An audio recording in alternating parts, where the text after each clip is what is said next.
تو مال غنیمت اللہ کے رسول صلی اللہ علیہ وسلم کو اللہ تعالیٰ نے عطا فرمایا. وہ مال اللہ کے پیارے نے ان لوگوں میں تقسیم کر دیا، ان لوگوں میں تقسیم کر دیا جن کے بارے میں اللہ کے رسول صلی اللہ علیہ وسلم یہ چاہتے تھے کہ یہ اسلام پر ثابت رہے، یہ اسلام پر جب جائیں، اسلام پر جو ہے وہ پکے رہیں. ان لوگوں میں وہ سارے کا سارا مال غنیمت تقسیم کر دیا. اور جو انصار کی جماعت گئی تھی ان کو اس کے اندر بکریاں تھیں، اس کے اندر اونٹ تھے اور بہت ساری چیزیں تھیں. تو انصار کی جماعت کو اس میں سے کچھ نہ ملا. تو ان کے دل میں یہ بات کھٹکی. کن کے دل میں؟ انصار کے دل میں یہ بات کھٹکی کہ سارا کا سارا مال تو اللہ کے رسول صلی اللہ علیہ وسلم نے ان لوگوں کو دے دیا، ہمیں کچھ بھی نہیں دیا، ہمیں کچھ بھی نہیں دیا. تو اللہ کے رسول صلی اللہ علیہ وسلم کو جب یہ خبر ملی تو اللہ کے پاک پیغمبر علیہ السلام نے ان کے سامنے خطبہ ارشاد فرمایا. ان کے سامنے انصار کی جماعت کے سامنے خطبہ ارشاد فرمایا. اللہ کے پاک پیغمبر علیہ السلام ارشاد فرماتے اے گروہ انصار، اے انصار کی جماعت، کیا میں نے تمہیں سیدھی راہ نہیں دکھائی؟ کیا میں نے سیدھی راہ نہیں دکھائی؟ اس سے سیدھی راہ سے پہلے تم بھٹکے ہوئے تھے، میں نے تم کو سیدھی راستہ دکھایا، صراط مستقیم دکھائی. اس سیدھے راستے سے پہلے تم بھٹکے ہوئے تھے. پھر اللہ تعالیٰ نے میرے ذریعے تمہیں ہدایت دی. فرمایا تم بکھرے ہوئے تھے، میرے ساتھ اللہ نے تم کو جوڑ دیا. تم قبیلہ تھے، کوئی کسی کا دشمن تو کوئی کسی کا دشمن. جب اللہ رب کائنات نے مجھے مدینہ کی طرف ہجرت فرمانے کا حکم دیا، میں مدینے پہنچا، میں نے تم کو جوڑ دیا آپس میں تمہارے دلوں کے اندر محبت کو پیدا کر دیا. میری وجہ سے اللہ تعالیٰ جل شان میں تم تنگ دستے، تمہاری تنگ دستی کو دور کر دیا، تمہیں تمنگر کر دیا، تمہارے اندر کھانے پینے کی رب کائنات نے چیزوں کو تمہیں دے دیا. اللہ کے پیارے نبی صلی اللہ علیہ وسلم جب یہ خطبہ فرما رہے تو انصار کی جماعت کہتی جی جی جی بالکل آپ سچ کہہ رہے ہیں. جو بھی اللہ کے رسول صلی اللہ علیہ وسلم فرماتے کہ تم بھٹکے ہوئے تھے، اللہ نے میرے ذریعے تمہیں ہدایت دی. انصار کی جماعت کہتی ہے جی تم غریب تھے، ناچار تھے، اللہ نے میرے ذریعے تمہیں تمغری دی. کہتے جی اور بہت ساری چیزیں. اس کے بعد اللہ تعالیٰ اللہ کے پیارے رسول صلی اللہ علیہ وسلم نے فرمایا کہ اگر تم چاہتے تو یہ کہہ سکتے تھے کہ جب آپ مکہ سے آئے تھے آپ کی حالت بھی تو ایسی تھی. جی جب مکہ والے مہاجرین مکہ کو چھوڑ کر آئے تھے تو کیا تھا ان کے پاس؟ کسی کے پاس گھر نہیں، کسی کے پاس زمینیں نہیں، کسی کے پاس دکانیں نہیں، کسی کے پاس جائیدادیں نہیں، سارا کچھ چھوڑ رہے تھے. تو اللہ کے پیارے نبی صلی اللہ علیہ وسلم نے فرمایا کہ تم بھی یہ کہہ سکتے تھے کہ جب آپ آئے تھے مکہ سے تو آپ کی حالت بھی تو ہمارے جیسی تھی. جی تو بہرحال تو اللہ کے پیارے رسول صلی اللہ علیہ وسلم نے فرمایا کیا تم اس بات پر راضی نہیں، کیا تم اس بات پر راضی نہیں کہ لوگ آئیں اور بکریاں اور اونٹ لے جائیں اور تم اللہ کے پاک پیغمبر کو لے جاؤ؟ جی لوگ اونٹ لے جائیں، بکریاں لے جائیں اور تم اپنے گھروں کو اللہ کے پاک پیغمبر علیہ السلام کو لے جاؤ، کیا تم اس بات پر راضی نہیں؟ جی کوئی اونٹ لے گیا، کوئی بکری لے گیا، جی اور تم اگر مدینے میں واپس اللہ کے رسول کو لے جاؤ صلی اللہ علیہ وسلم تو کیا اس پر راضی نہیں؟ تو تمام صحابہ انصاری جماعت نے کہا یا رسول اللہ صلی اللہ علیہ وسلم ہم اس بات پر راضی ہو گئے، ہم اس بات پر راضی ہو گئے کہ ہم اللہ اس کے رسول کی محبت چاہتے ہیں. دنیا کی کوئی چیز ہمیں مطلوب نہیں، دنیا کی کوئی چیز نہیں ہم چاہتے، ہمیں اللہ اس کے رسول صلی اللہ علیہ وسلم کی محبت ہی چاہیے. اصل میں جب اللہ کے رسول صلی اللہ علیہ وسلم نے ان کے سامنے بات کو کھولا، وہ بات کیا تھی کہ میں نے ان کو بکریاں یا اونٹ یا اور ساز و سامان اس لیے دیا ہے کہ یہ اسلام پر ثابت قدم رہے، قائم رہے، میں نے اس وجہ سے دیا ہے. یہ جب ان صحابہ کے سامنے بات کھلی تو انہوں نے کہا ہمیں دنیا کی کوئی چیز نہیں چاہیے، ہم تو یہ چاہتے ہیں کہ جب ہم مدینہ لوٹے تو ہمارے ساتھ نبی کائنات بھی لوٹے، ہم جب مدینہ جائیں تو ہمارے ساتھ پاک پیغمبر علیہ السلام جائیں، ہماری صرف یہ چاہت ہے. اللہ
قدر روئے کہ ان کی داڑیاں آنسوؤں سے تر ہو گئیں۔ اس خوشخبری کو سن کر اور اس دعا کو لے کر ان صحابہ کی، ان انصار کی جماعت کی داڑیاں آنسوؤں سے تر ہو گئی۔ سبحان اللہ، یہ لوگ اپنی قسمت پر رو رہے ہیں، اپنی قسمت پر رو رہے ہیں۔ کوئی روتا ہے دنیا کے چھوٹ جانے پر، کوئی روتا ہے ماں باپ کے مر جانے پر، کوئی روتا ہے اپنے مال و دولت کے تباہ ہو جانے پر، لیکن صحابہ رو رہے خوشی میں، صحابہ رو رہے اللہ کے رسول صلی اللہ علیہ وسلم کی محبت کو حاصل کرنے کی خوشی میں، صحابہ رو رہے اللہ کے پاک پیغمبر علیہ السلام کی زبان مبارک سے دعائیہ کلمے سن کر ان کی آنکھوں سے آنسو بہہ گئے۔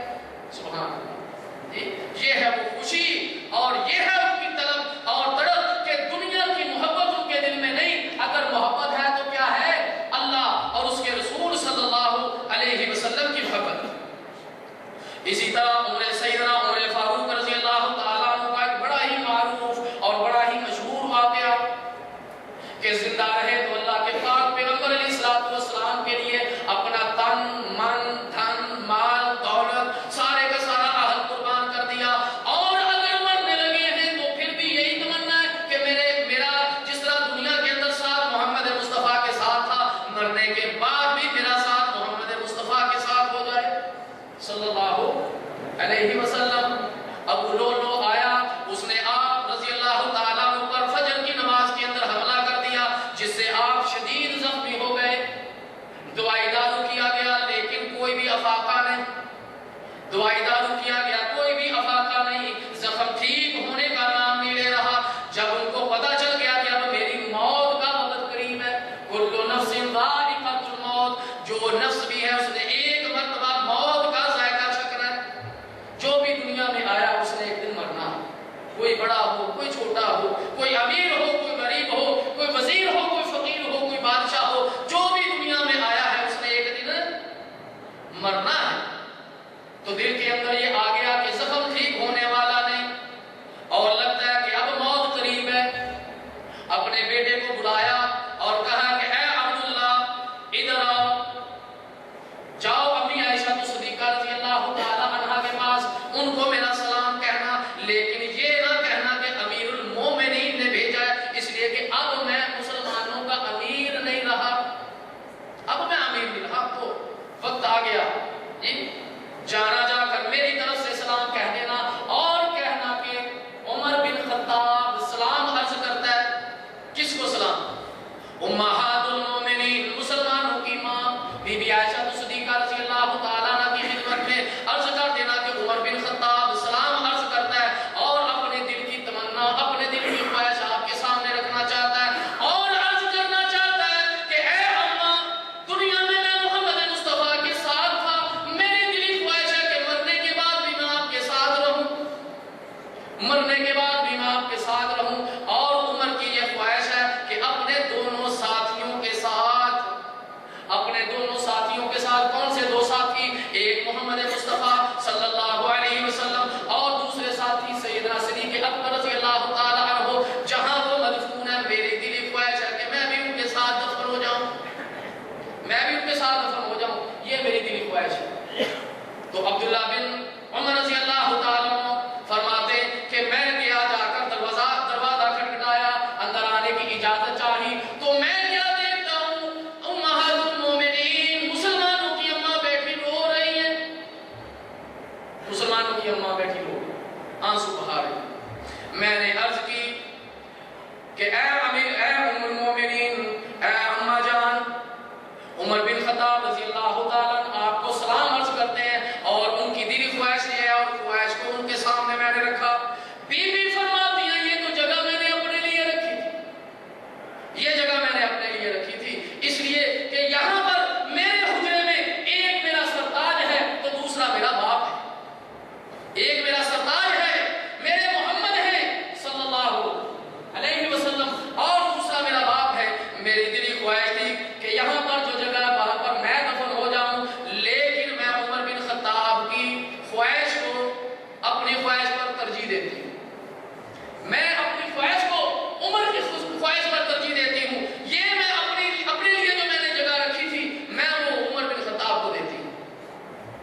عبداللہ بن عمر اما عائشہ صدیقہ رضی اللہ تعالی عنہا سے یہ خبر سن کر واپس لوٹے.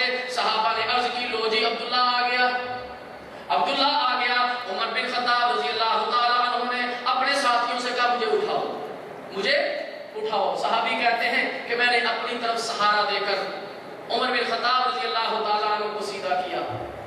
عمر رضی اللہ تعالی عنہ سیدھے ہوئے اور پوچھا عبداللہ کیا خبر لے کر آئے، عبداللہ کیا خبر لے کر آئے. عبداللہ بن عمر رضی اللہ تعالی عنہ فرماتے وہی خبر جس کی آپ کو خواہش تھی، وہی خبر جس کی آپ کو تمنا تھی، جس چیز کی آپ کو خواہش تھی وہی لایا. بی بی عائشہ صدیقہ رضی اللہ تعالی عنہ نے ہمیں اجازت دے دی. عمر بن خطاب رضی اللہ تعالی عنہ کہتے ہیں کہ جب میری جان نکل جائے، جب تم مجھے نہلا لو، کفنا لو، جنازہ پڑھا لو، اس کے بعد پھر ایک مرتبہ لے جانا، حجرہ مبارک کے قریب جا کر دروازے کے قریب رکھ دینا اور جا کر پھر ایک مرتبہ اجازت طلب کرنا، پھر ایک مرتبہ دروازہ کھٹکھٹانا اور اجازت طلب کرنا. اگر اماں اجازت دے دے تو مجھے دفن کرنا، اور اگر اماں مجھے اجازت نہ دے دفنانے کی تو مجھے عام قبرستان میں دفن کر دینا. سبحان اللہ. یہ ہے خواہش، یہ ہے تمنا.